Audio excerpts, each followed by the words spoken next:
রাজধানী মিটফোর্ড হাসপাতালের সামনে ভাঙারি ব্যবসায়ী সোহাগকে প্রকাশ্যে নৃশংসভাবে হত্যার প্রতিবাদে উত্তাল ঢাকা। বিক্ষোভ ও সমাবেশ বিভিন্ন প্রতিষ্ঠানের শিক্ষার্থীরা। এ ঘটনায় যুবদল, ছাত্রদল ও স্বেচ্ছাসেবক দলের নেতাকর্মীদের সম্পৃক্ততার কথা জানা গেছে।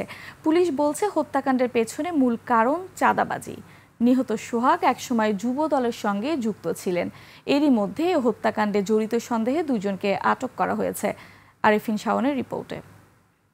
কালার এক্সপার্ট, জর্জ স্যাপ এবং মাইল্ড অন হ্যান্ডস টেকনোলজি সমৃদ্ধ অরিক্স ক্রিস্টাল ওয়াশ আপনার লন্ড্রি এক্সপার্ট। হয় চাঁদা দাও নয়তো জীবন।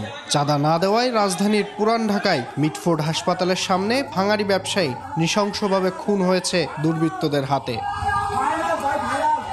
এই ঘটনার ছবি সামাজিক যোগাযোগ মাধ্যমে ভাইরাল হলে ফুঁসে ওঠে সারা দেশ।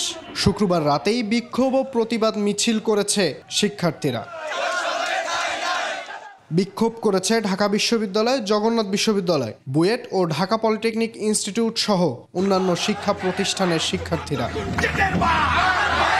তাদের দাবি, নৃশংস এই হত্যাকাণ্ডের জন্য দায়ীদের দ্রুত গ্রেফতার সহ সারা দেশে চাঁদাবাজি বন্ধের কঠোর পদক্ষেপ নেওয়ার।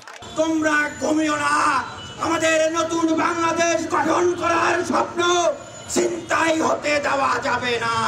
সোহাগ হত্যার ঘটনার দ্রুত ও নিরপেক্ষ বিচার নিশ্চিত করতে হবে। অভিযুক্ত মাহিন, রবিন সহ সকল খুনিকে গ্রেপ্তার করে সর্বোচ্চ শাস্তি নিশ্চিত করতে হবে। এই হত্যাকাণ্ডের নিন্দা জানান বিভিন্ন রাজনৈতিক দল। আমাদের সবার মধ্য থেকে যদি আসতো, আলেমদের মধ্য থেকে যদি আসতো, তাহলে কিন্তু যুব দলের ভিত পড়ে যেত। কখনো আর এই কেউ বাংলাদেশের মধ্যে চাঁদাবাজি করার কোনো সাহস পেত না। এদিকে সোহাগ হত্যায় অভিযুক্ত যুবদল, স্বেচ্ছাসেবক দল ও ছাত্র দলের সদস্যদের আজীবন বহিষ্কার করা হয়েছে বলে জানিয়েছে বিএনপি।